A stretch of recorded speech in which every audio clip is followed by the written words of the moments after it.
राज्याच्या राजकारणातील आताची सर्वात महत्त्वाची बातमी. या शिंदे गटाच्या मंत्र्याला सर्वात मोठा धक्का. या मंत्र्याच्या विधानसभा मतदारसंघातच उडालाय धुव्वा. शिंदे गटाला मोठा धक्का बसलेला आहे.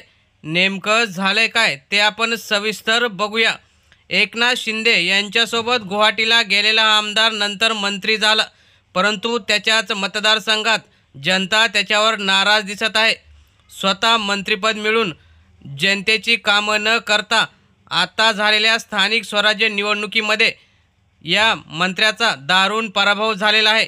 जळगावचे पालकमंत्री गुलाबराव पाटील, राज्याचे मंत्री आणि जळगावचे पालकमंत्री गुलाबराव पाटील यांना सर्वात मोठा धक्का.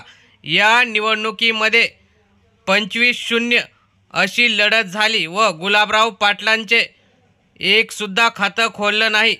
तसेच महाविकास आघाडीने जवळजवळ 20 जागेवर आपला उमेदवार जिंकून आणला आणि 5 हे अतिरिक्त इतर अपक्ष निवडून आले. त्यामुळे गुलाबराव पाटलांना त्यांच्याच जळगाव जिल्ह्यात हा सर्वात मोठा धक्का बसलेला दिसत आहे. त्यामुळे येणाऱ्या काळात विधानसभा निवडणुकीत कुणाचं पानिपत होणार हे सर्वांसमोर आलेलं आहे. तर मित्रांनो, तुम्हाला काय वाटतं? विधानसभा निवडणुकीत कोणाची सत्ता लागेल, महाविकास आघाडी की महायुती? आपल्या प्रतिक्रिया कमेंटमध्ये नक्की कळवा. धन्यवाद.